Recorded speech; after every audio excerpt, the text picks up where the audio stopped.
Jimmy, it's been a while, mate. It's been a long while. Yeah. Normally, you started your career on the VIP shows. I used to film you, watch you regular on our shows.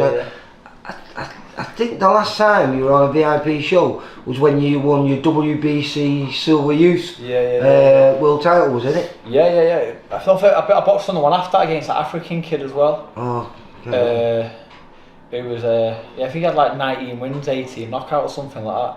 And well, it was impressive when you won that youth. Well, I think it was a third round stoppage, and I remember it was that beautiful long left hook to the body that you threw, and it was a sweet shot, mate. Yeah, he took a dive. He won that. But then everything it all changed. You ended up challenging Liam Smith for the world title, and then instead of everything moving forward for you, it's like became a bit stagnant because suddenly no one wanted to fight you. You're a former world title challenger, and it seemed to stunt your career a little bit. Yeah, just the path that I got given, knowing it. Like, you know, I think I had 7 or 8 like low key wins. Obviously, I had a couple of tough fights, so like I said, Rick Godwin and stuff like that, which was a tough fight. I come through them, and then I had to. I got another world ranking title, then I had to go Australia to defend that against Hogan. I had a lot of stuff going on beforehand with medicals, and again I thought I was unlucky not to get a decision for that one, you get what I mean?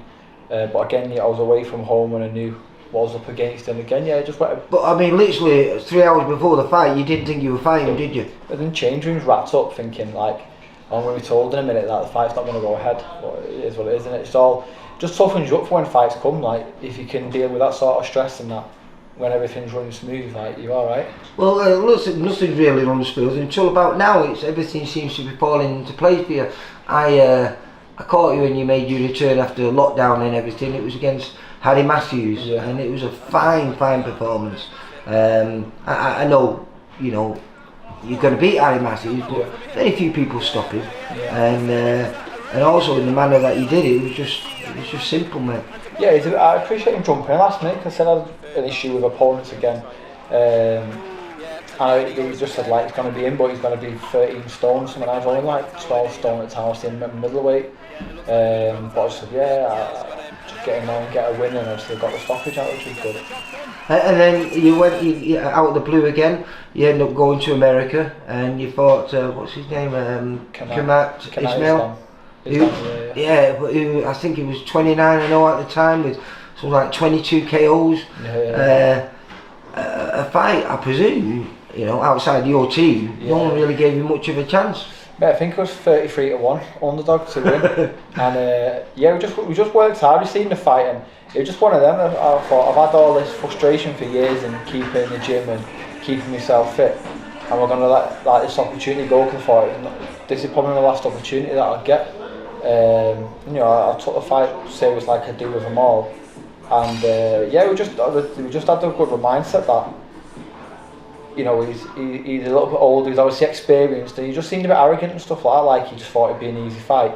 And you could see like the first couple of rounds after this, like he's walking back to the corner, he was like smirking, and as the fight got on, he got caught and hurt me a few times, and the smirk wasn't there no more. And one of the judges gave it a draw, but I think fucking it was like one-sided, you know what I mean? I think he landed a handful of shots, just looking for like big shots all the time, just able to like nullifying that. And after that win, you ended up getting the world title shot against Munguia. No, I won the world title. Oh, was it not? I thought it was. He moved up because I think he's looking at fighting John Ryder for that super middle, so it was that super middle, but obviously he's fighting some other cunt now. So yeah, but that one came like 4 weeks notice. But again, I was ready in the gym, you know what I mean? The mad thing was, if Aaron McKenna was over sparring, and the two Irish brothers, one of the two Irish brothers. To come over often, get good rounds with him and that. And I think I'd done 8 or 10 rounds with him that day. And then in the evening, manager James rang and said, they've mentioned about you fighting Munguia, but let us know in a week or so. So I thought, well, I've done 10 rounds today, 4 weeks to go, I'm sound. And he said, it's at the higher weight, which is ideal, obviously plays into his hands, but it is what it is. And obviously, so that was at super middleweight then? Yeah. It was like 165. It was like it was closer to super middleweight than it was middle, you get what I mean? Yeah, well, super middle, 168 is it? 168, yeah, so like 165. I think the scale's a bit dodgy as well.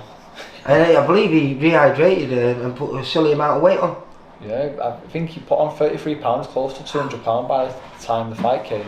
That's crazy, isn't it? But again, you play the play the hand that you dealt in it, and you know you can't complain about it. Just go and have your fight. But you don't complain. That's why I've always loved your attitude to boxing. You know, when people say I'm always in the gym, well, I come down here a lot with Missy and you are always in the gym. You're always ticking over. You're always trying to improve. And watching you today on the pads and everything, you just seem to be getting better and better, mate. Yeah, just picking my training as well. Like I used to, you know, when I was younger, I used to train a lot harder.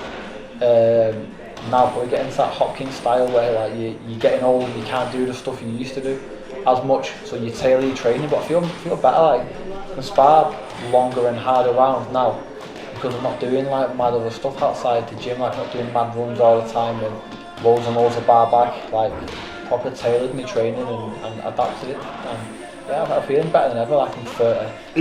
Is that why you feel like you say, you know, at short notice you can take these fights and perform the weight as well as you do? Yeah, because the thing is, like I train all year round. Like people say about camp and that, like I train all year round, like consistently, like at a decent level. So when it comes to fight, like you're never a million miles away. You know what I mean? You can just give it a little bit of a rev and go for it. I remember speaking to Martin Murray, and Martin always, because he was always like yourself, always in the gym, and he said all he needed was 6 weeks. 6 weeks and he'd be ready. You know, it was just basically sharpening the tools because he's already fit. But he always just keeps that, like, you know, you can't be 100%, but if you're 85%, then you know that last 10% or 15% you can gain in those 6 weeks. Yeah, and you can rest when you need to as well, because I was supposed to fight this Friday in Florida. The 4th, but my opponent pulled out like 2 weeks ago. Alright. And it got put back to the 2nd of December. So I said to Arnie, said I was fit of doing like loads of rounds. I sparred all the way through with a Jack who's supposed to down at Rotunda now, isn't it? Yeah, so he's coming in and I sparring that Tommy out. So getting loads of rounds, and I just said I'll have a week off now because I feel like I'm there. And I'm not going to go mad with my weight. I can take a week off, and then I come in Monday and it felt fresh. You know what I mean? It felt refreshed, but probably not many people can do that, obviously, with the weight and everything like that. Do you think that's where your age and your experience has come in now? Like you say, you know you better than you did 5-6 years ago. But your confidence to go, like, obviously when you're young you want to do more and more all the time. Confidence comes like, I don't want to do too much, you know what I mean? You've got to get yourself to the fight and make sure you're in the best shape possible. There's come with confidence and experience in it. You know what I mean? I come straight in, had a good session Monday, sparred 8 rounds yesterday, and I feel fresh. Yeah. Who's that with? Leighton's obviously now with Arnie, Leighton Collin now. Oh right, yeah. So good, like it's good sparring to have around the gym. That is like a young, hungry guy.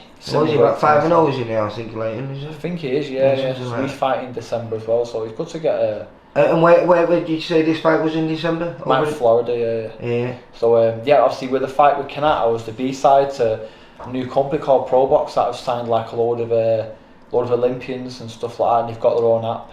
And yeah, they've got shareholders there, Tava, Malinagi and Roy Jones. They're like the commentary team, so they put a lot of money into it, to be fair. And yeah, when I beat Kanat, they give us an opportunity and just said like, oh, we can get you the Munguia fight, and you know, win, lose or draw, we'll bring you back. So I've been promised like a North American ranking title, something like that, and then they said they're going to look towards, you know, Lara on PBC, or I can fight, you know, the winner of Bentley and Johnny Beck. Obviously, I'll probably lean more towards Johnny Beck. Yeah, me, he's a bit of a force in it, but you know, I think I've already beat one Kazakh, so it makes sense for him to try and get revenge in it. So no fear, mate. Going forward, it looks like for once a nice bright future for you, mate. Yeah, mate. Just you stay consistent and then you keep positive, and it happens if you've done it. Boxing's hard. Like how many times you see people that have had a bit of a rough time and they've not been able to have the mindset to stick through it. Well, that's what I'm saying. Yeah. You know, it's a lot easier. You're sat there all nicely relaxed and chilled out, like it's nothing. But it is. It's to keep yourself in the position that you're in. It's not an easy thing to do. So hats off to you, mate, and good luck for December the 3rd. Cheers, mate. Appreciate it. Thank you. Jimmy, you take care, mate. Cheers, mate.